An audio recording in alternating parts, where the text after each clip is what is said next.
Señoras y señores, amigos, buenas noches.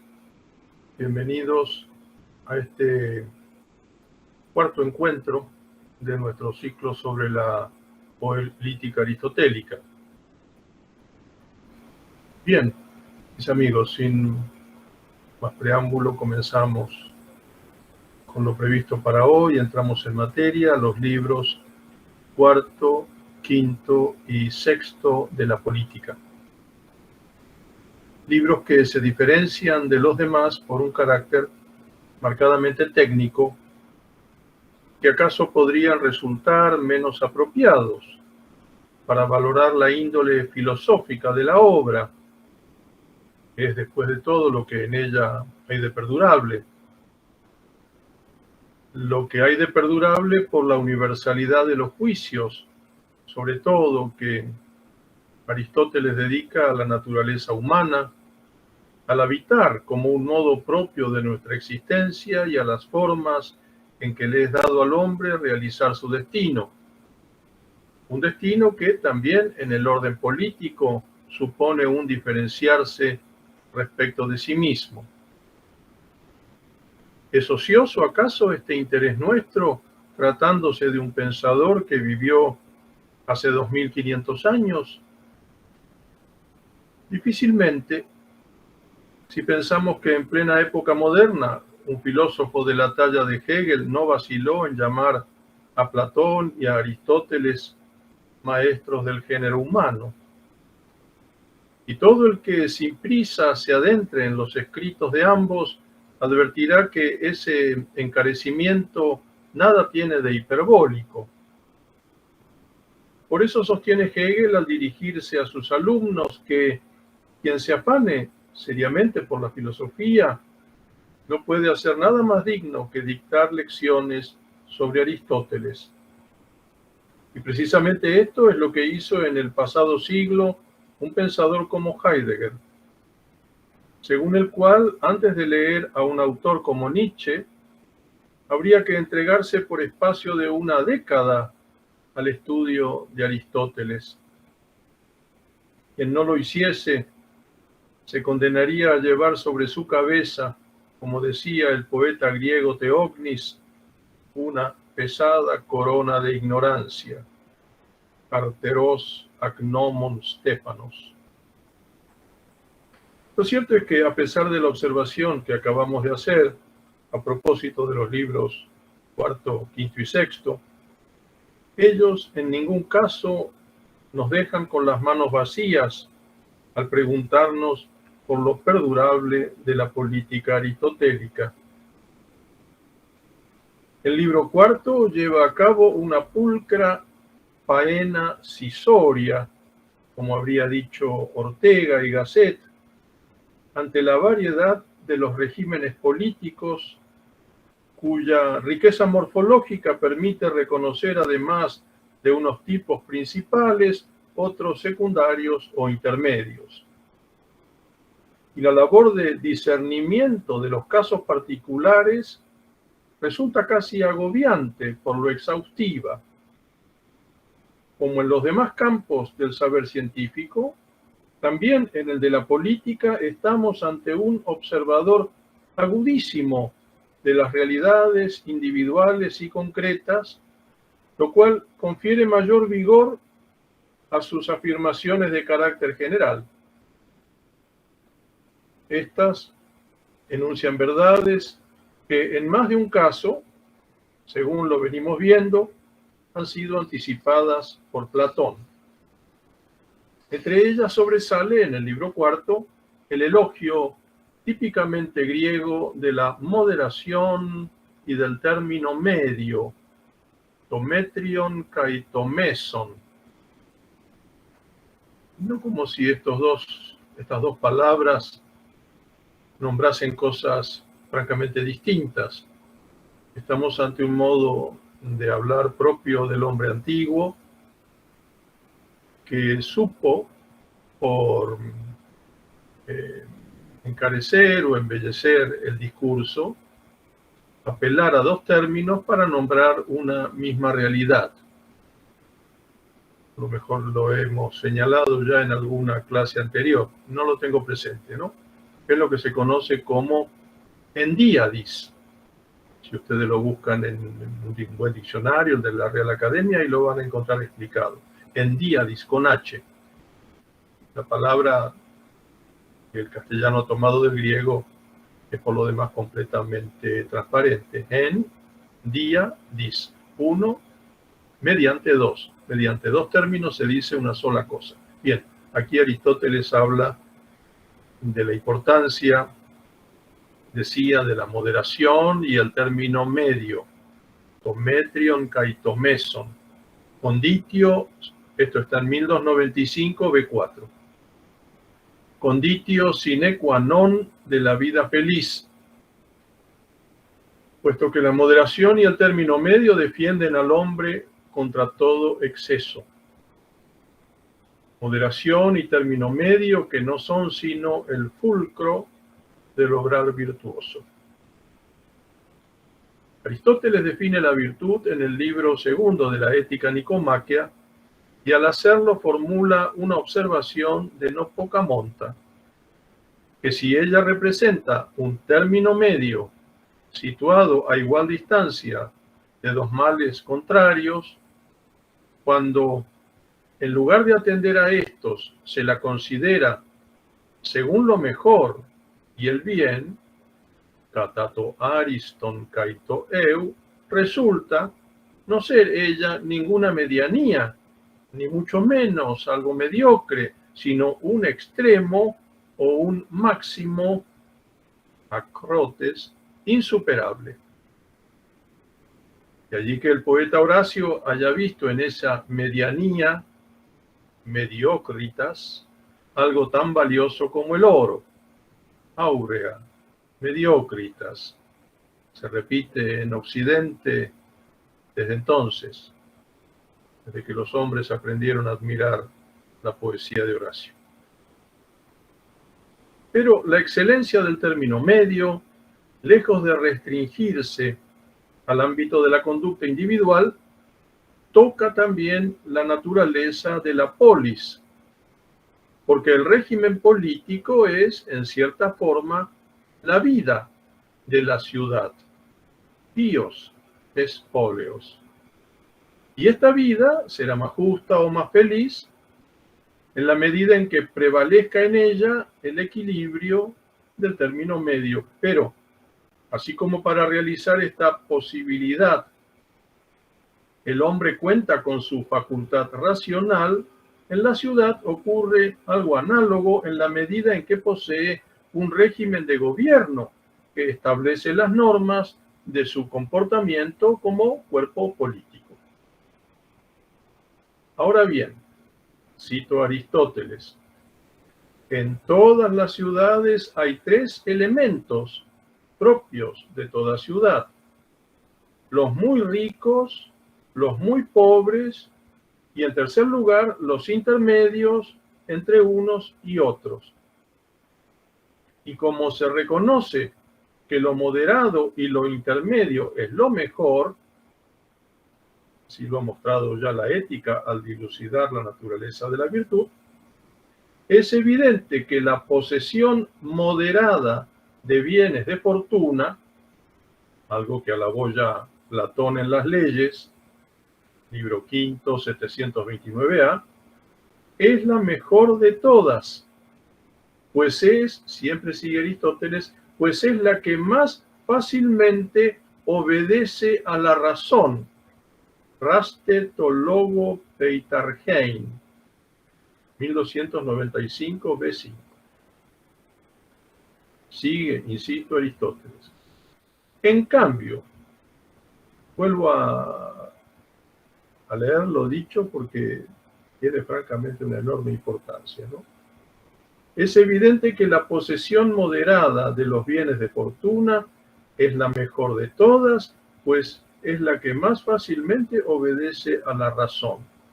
En cambio, lo súper bello, lo súper fuerte, lo súper noble, lo súper rico, o lo contrario a esto, lo muy pobre, lo muy débil, lo muy despreciable difícilmente sigue a la razón. Tale ponto logo acolutein, B8. Pues los primeros se vuelven soberbios y más bien malvados en gran escala. Recordemos, lo ha dicho Aristóteles en el libro segundo, que los mayores delitos, otra vez lo cito, los mayores delitos se cometen a causa de los excesos y no de las cosas necesarias. Esto está en el libro segundo, 1267 a 13.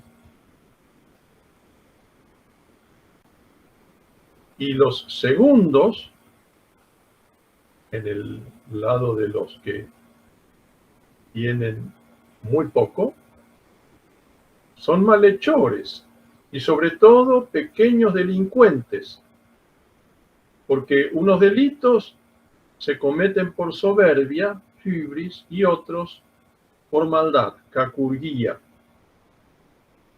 1295b, 1 al 11. De este pasaje se desprende que también en la esfera de la acción o de lo práctico, lo óptimo estriba en la obediencia a la razón, siendo la moderación una determinación racional, debida al reconocimiento de los extremos en cuanto tales y del término medio como lo preferible entre ambos. Por otra parte, el pasaje citado nos permite reparar en algo digno de atención. Si nos fijamos bien, entre las cualidades superlativas, peligrosas para la naturaleza humana, hay dos que de un modo muy elocuente ni tienen ni podrían tener cabida en esa lista. Vuelvo a leerla. Lo superbello, lo superfuerte, lo supernoble, lo superrico. ¿Qué es lo que no menciona aquí Aristóteles, ni podría haberlo mencionado? No debía haberlo hecho, por supuesto, y por eso no lo hace. Nos referimos al grado máximo, tanto en el orden del bien, lo superbueno, como en el de la inteligencia, lo superinteligente.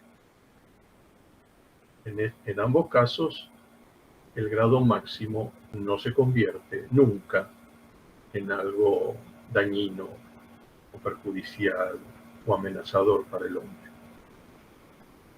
Observación de la que se desprende que las demás cualidades, más allá del grado en que se posean, son bienes exteriores o bienes corporales, y si estos pueden ser nocivos, es por ser inferiores a los bienes propios del alma. Al avanzar en la lectura, comprendemos que por todos los medios se ha de evitar la formación de una, dice Aristóteles, cito, una ciudad de esclavos y de amos, en lugar de una de hombres libres, siendo inevitable que en aquella, una ciudad de amos y de esclavos, unos envidien. Tomás de Aquino define este sentimiento vicioso como tristitia de prosperitate alicuius, como un sentimiento de pesar por la prosperidad de otro, de alguno. Es inevitable que en ella unos envidien y otros desprecien, lo cual dista muchísimo de la amistad y por la misma razón de la comunidad política que, allí donde se da, supone amistad. Koinonia Filicón, 1095b24. Aristóteles nos hace ver la importancia política de los ciudadanos de clase media. Cito: La ciudad debe estar construida lo más posible con elementos iguales y semejantes, y esto se da sobre todo en la clase media, de modo que una ciudad así es necesariamente la mejor gobernada. De 28, 25 al 28. Y en otro pasaje, cito, es una suerte muy grande, eutugía megiste, que los ciudadanos tengan una fortuna media y suficiente, porque donde unos poseen muchísimo y otros nada, o surge una democracia extrema, con sus veleidades socialistas, agregamos, o una oligarquía sin medida, o una tiranía debido al exceso de una o de otra. 1295b, 39, 1296a, 4. Y para autorizar este pensamiento, Aristóteles cita un verso de Fosílides de Mileto, un poeta del siglo VI, quien junto con Hesíodo y Teognis, además de Homero y Solón, fue uno de los maestros que inculcaron a los griegos las normas rectoras de la vida moral. Si él cita a un poeta como autoridad, desde luego que no se trata de un poeta de cualquier naturaleza o de cualquier índole.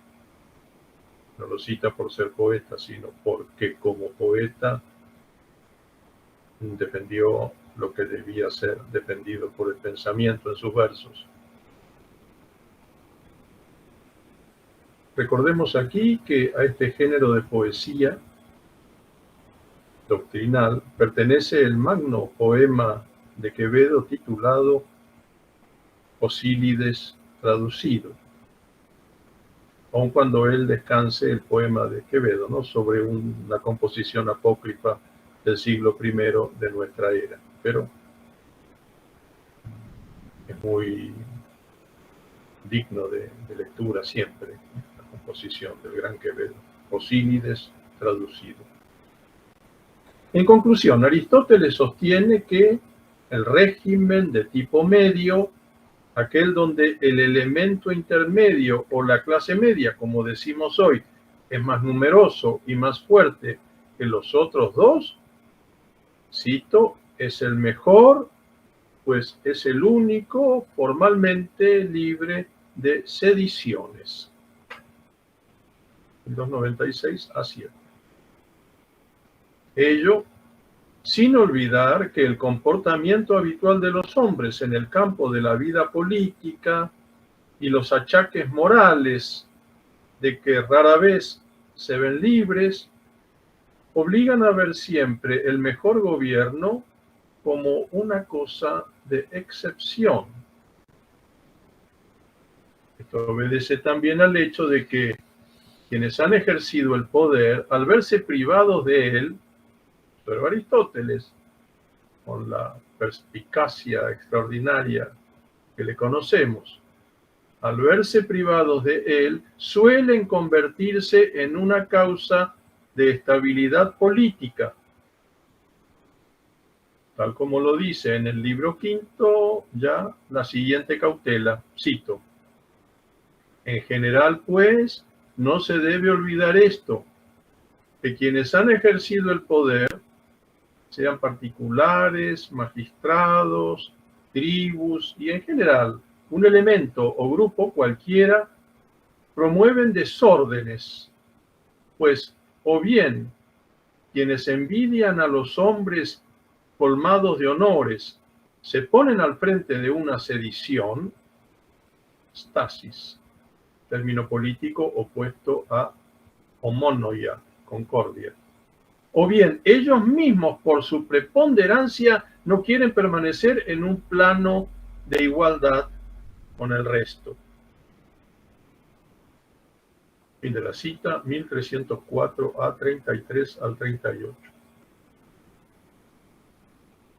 Aristóteles difícilmente podría haber abrigado grandes expectativas en relación con el gobierno real de ninguna polis, sabiendo como sabía que, cito, los hombres se corrompen y que no todos son capaces de soportar la buena suerte. 1308 B14. Buena suerte. Tal es precisamente el modo en que los espíritus vulgares consideran el hecho de haber obtenido un cargo político, de suerte que, viéndose en posesión del mismo, pocas le son las manos para obtener provecho de ese lance de la fortuna, burlándose al mismo tiempo de la justicia y de los ingenuos que lo promovieron con su voto. Casi en el comienzo del libro quinto, consagrado al estudio de las revoluciones y sus causas, Aristóteles ata cabos con lo expuesto en el libro anterior acerca de la igualdad al sostener que, cito, en todas partes la sedición, que es tanto como decir los trastornos políticos, tiene por causa la desigualdad. 1301 B26.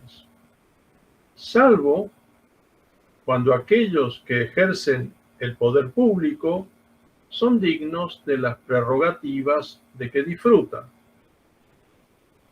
Pero este es, mal que nos pese, un caso muy poco frecuente, no solo por lo que significan ciertas lacras morales ingénitas, sino porque el hecho mismo de verse en el poder suele entenebrecer los espíritus. Lo dice la antigua sentencia latina: honores mutant mores, sed raro in meliores. Los honores cambian, modifican las costumbres, pero rara vez para mejor.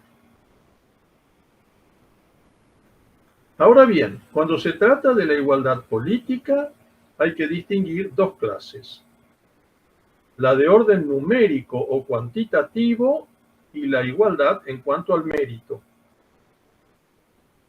Tomar decisiones que respeten la primera es relativamente sencillo, pero no ocurre lo mismo cuando se trata de la igualdad de méritos.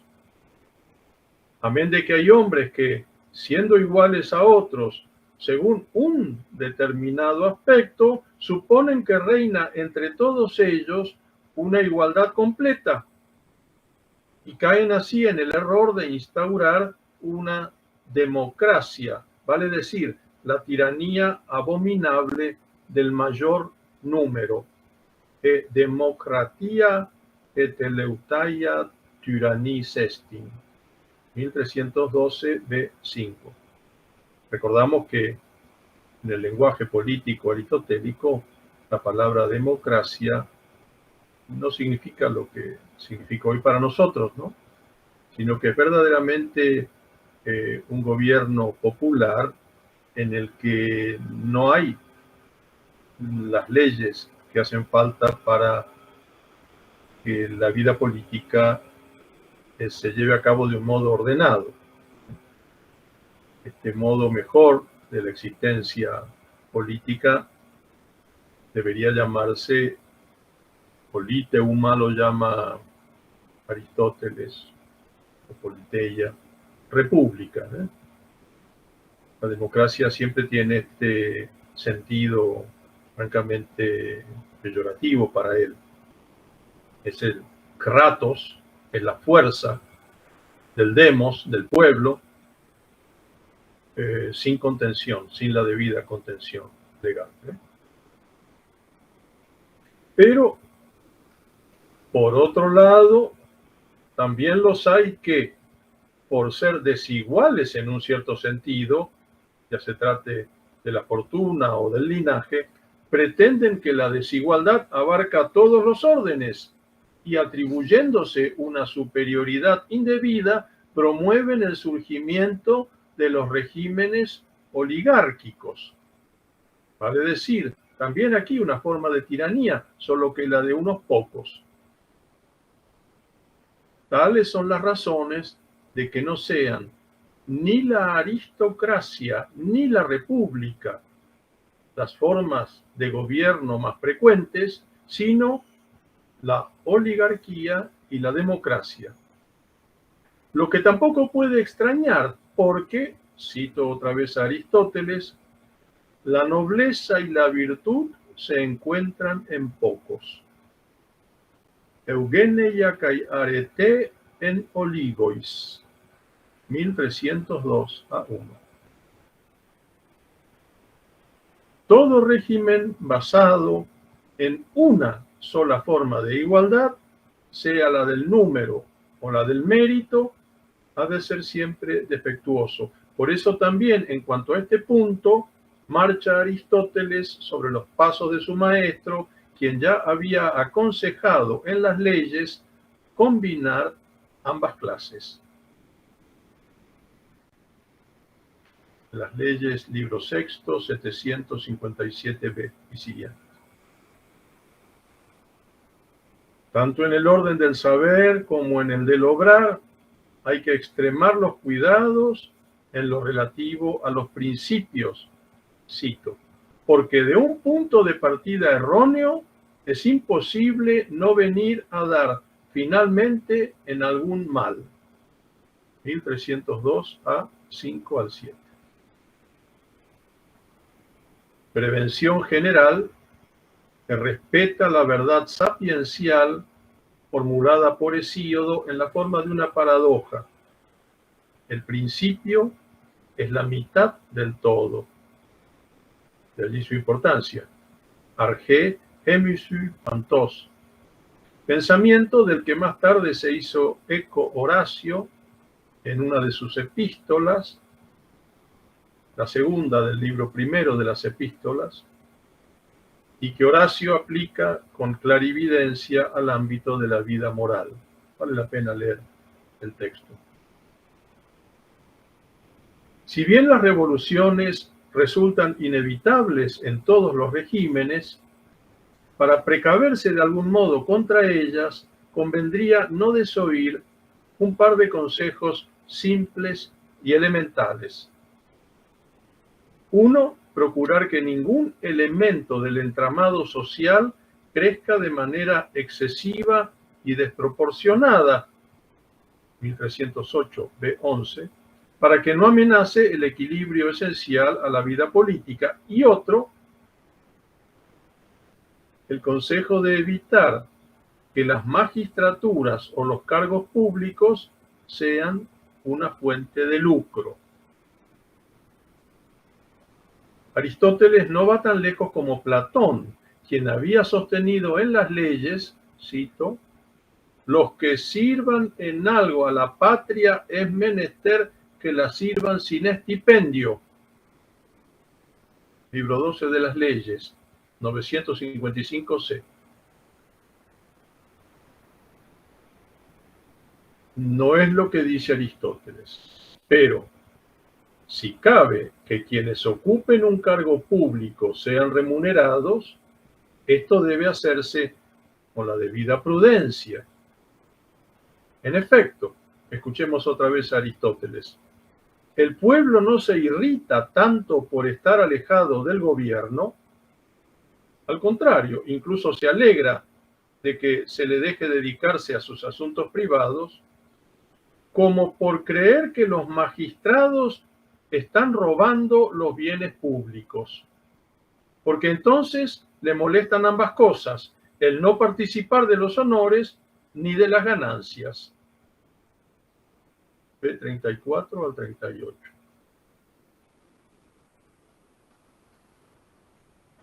Una observación gravísima acerca de la condición humana en general, observación deudora una vez más del magisterio platónico, es la de que la naturaleza produce en ocasiones hombres interiormente ineptos, cerriles en el orden de la vida moral e intelectual. Aristóteles se refiere a ellos con un giro por demás significativo al decir que se trata de individuos más fuertes que la educación.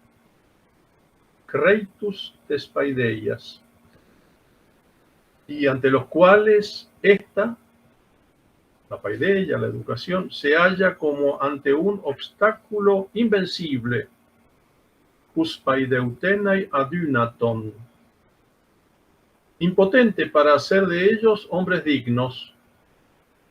1316 a 10. Platón los llama deformes de alma e incurables. Katatem psychen kakophueis kai aniatoi. República, libro 3, 410a.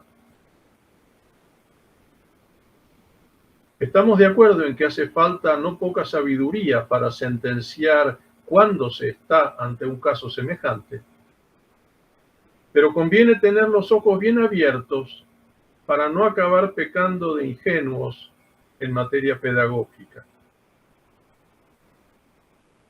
Por lo que toca a la teoría de las revoluciones, también Platón ofrece la suya en el libro 8 de la República, pero la vasta casuística de que hace gala Aristóteles obliga a corregirla en algunos puntos, ya por el hecho de que, cito, siendo varias las oligarquías y las democracias, Sócrates habla de sus cambios como si de cada una existiera una sola especie. 1316b 25 y siguiente. El libro sexto completa lo expuesto al explicar cómo se organizan y conservan los dos regímenes que, por defectuosos, son los más frecuentes, tal como se dijo, la democracia y la oligarquía. La primera tiene por fundamento básico, hipótesis, la libertad, eleutería, en cuyo nombre el ciudadano, por un lado, gobierna y es gobernado de manera alterna, porque el ejercicio de la autoridad depende de un sistema de elecciones y sorteos. Y por otro, son palabras del propio Aristóteles, cada cual vive como quiere. Totzen os buletaitis. 1317b12. Esto último, aun cuando parezca un principio razonable, es música con muchos bemoles, por poco que se lo examine de cerca. Por de pronto a nadie se le escapa que ha venido a quedar sancionado en nuestro propio tiempo, el de la reflexión submoderna, como una suerte de ideal de la vida políticamente correcta, al menos si uno se atiene a las posiciones anárquicas de esa reflexión, las de Merleau-Ponty, Foucault y Derrida, según las cuales toda manifestación de autoridad y sobre todo en su función represora propia del poder público, se identifica con una violencia intolerable, con la negación del único principio válido del habitar humano, el del pluralismo radical,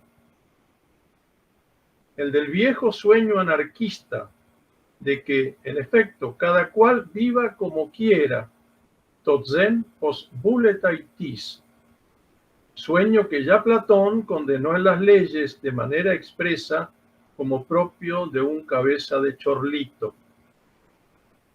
Las leyes, libro sexto, 780a.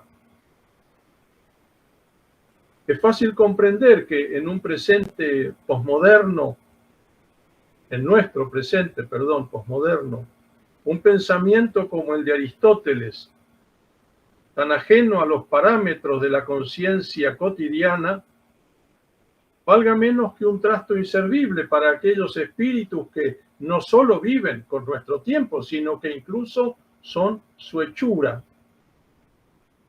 Y para quienes el pueblo como realidad política está representado invariablemente por los hombres de menores recursos, aquellos cuya educación precaria los convierte fácilmente en instrumentos de una voluntad ambiciosa y sin escrúpulos.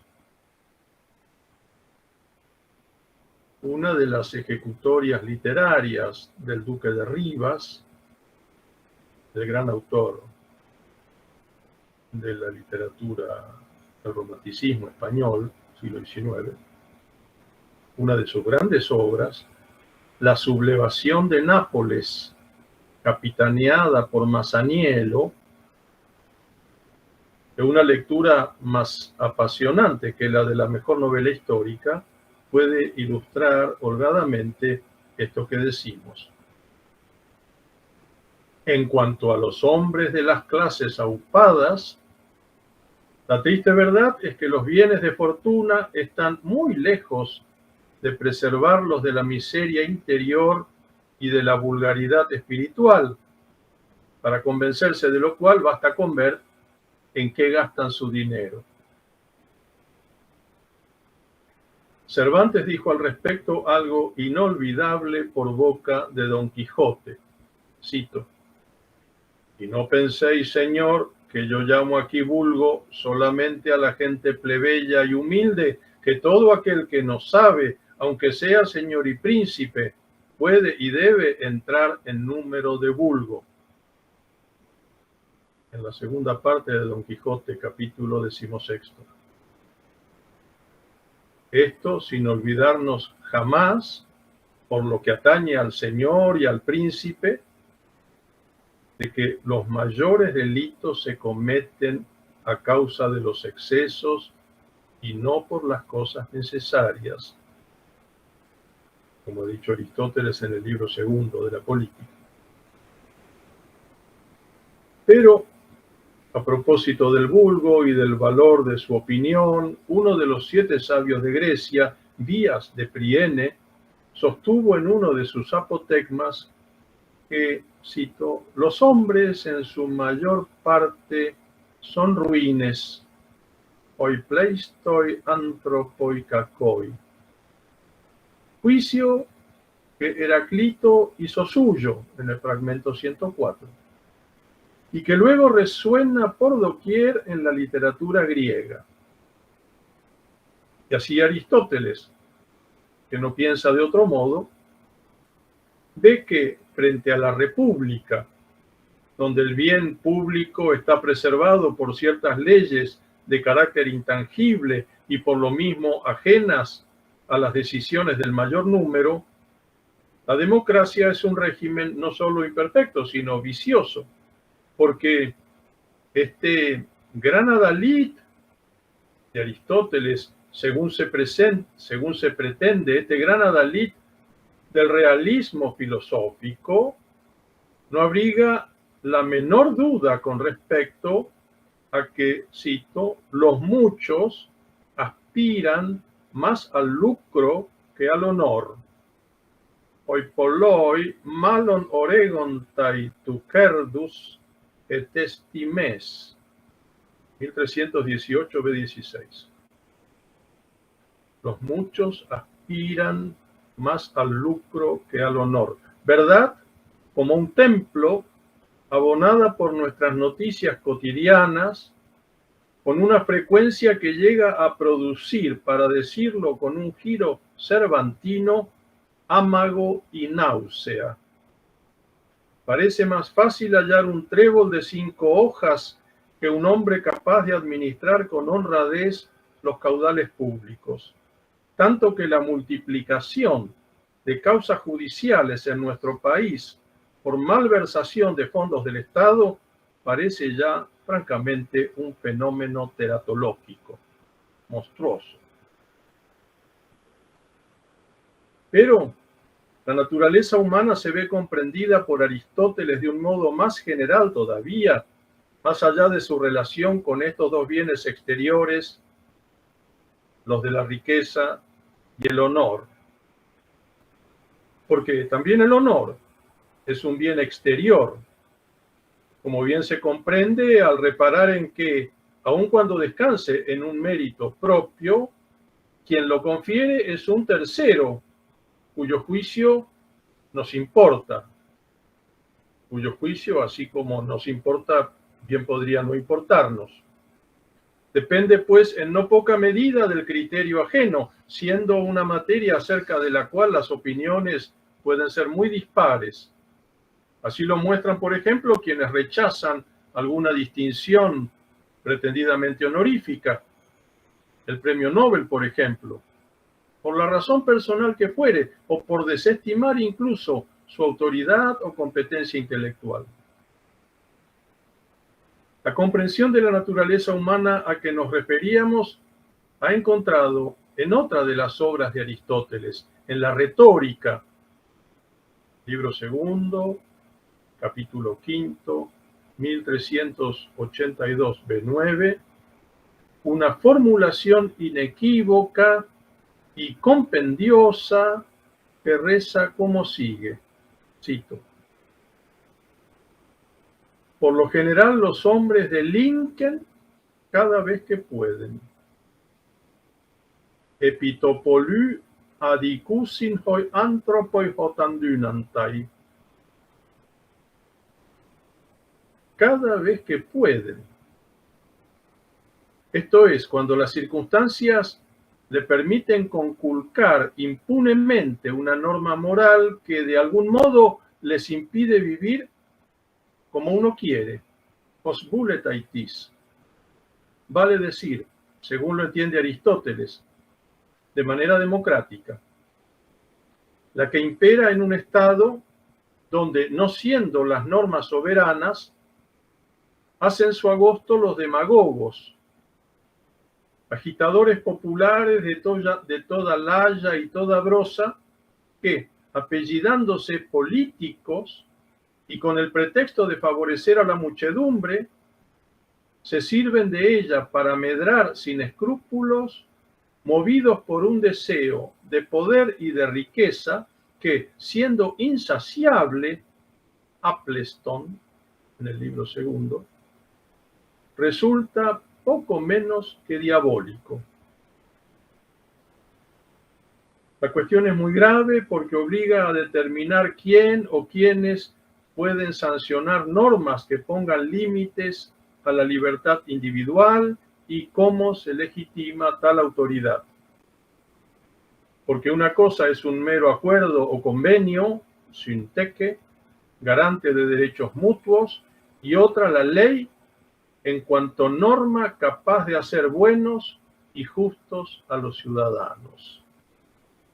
Libro tercero, 1280, B10. Podría parecer que ya no hay mucho más que agregar para justificar la condena del régimen democrático que, socapa de poner la autoridad en manos del pueblo, la entrega en rigor a los demagogos o a los políticos, hasta que uno de ellos, el más hábil, el más astuto, una vez obtenido el poder, trata de conservarlo a cualquier precio.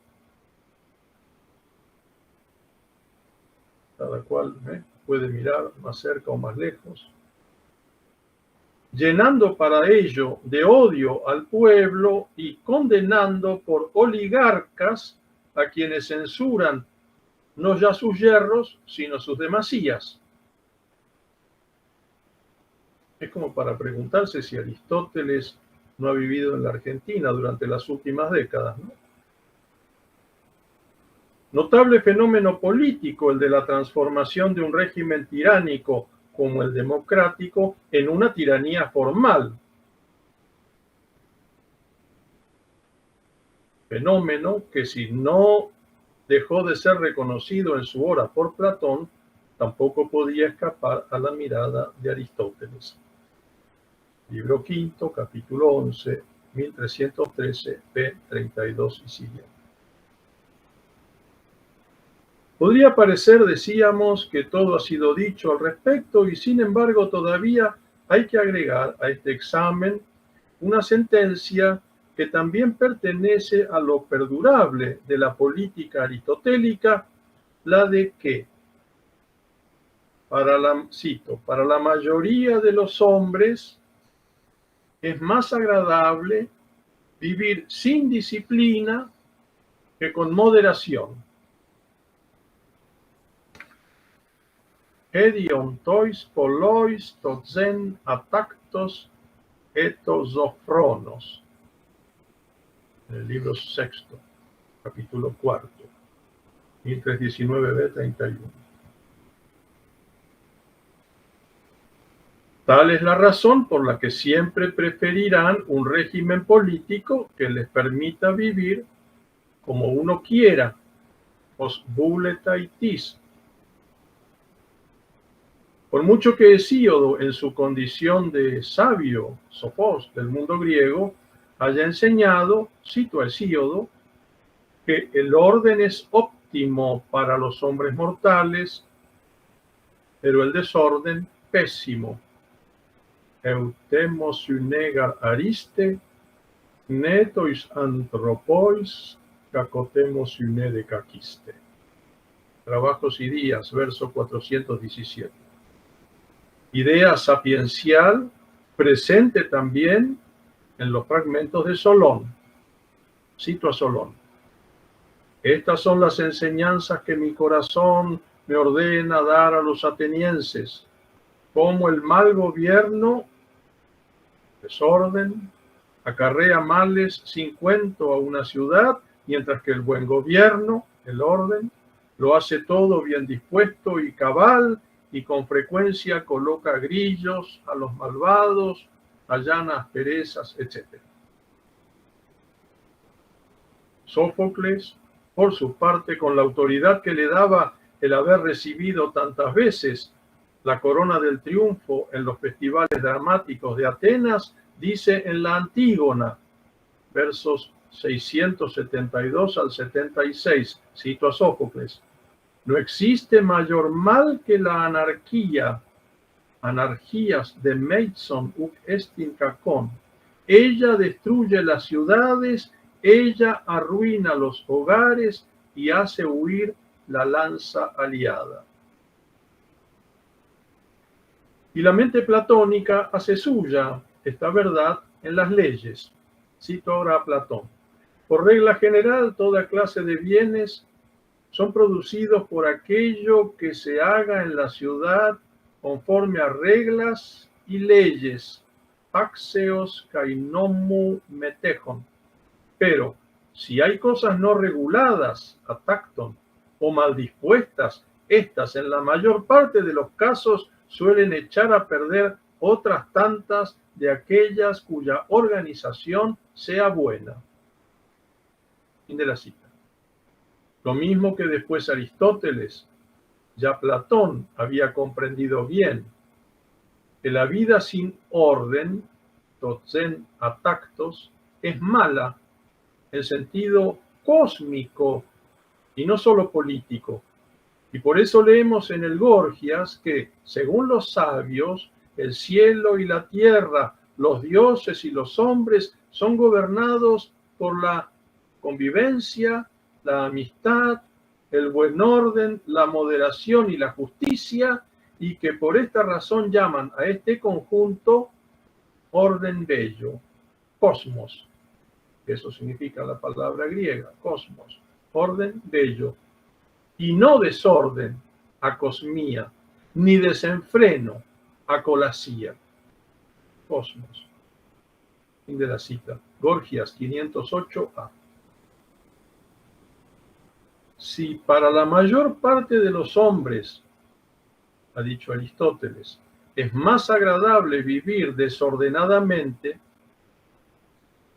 expresión que no se refiere solo al entorno inmediato, sino sobre todo a la vida interior, entonces lo realmente preferible o provechoso, lo símferon, para ellos, no será el vivir como uno quiera, os buletaitis, sino bien por el contrario, depender de otro. Reparen ustedes en este pensamiento aristotélico. Y esta dependencia, epanacremastai, este estar sujeto a una persona o a una ley, es lo que aconseja la razón, porque entonces deja de ser posible hacer cuanto a uno le venga en gana.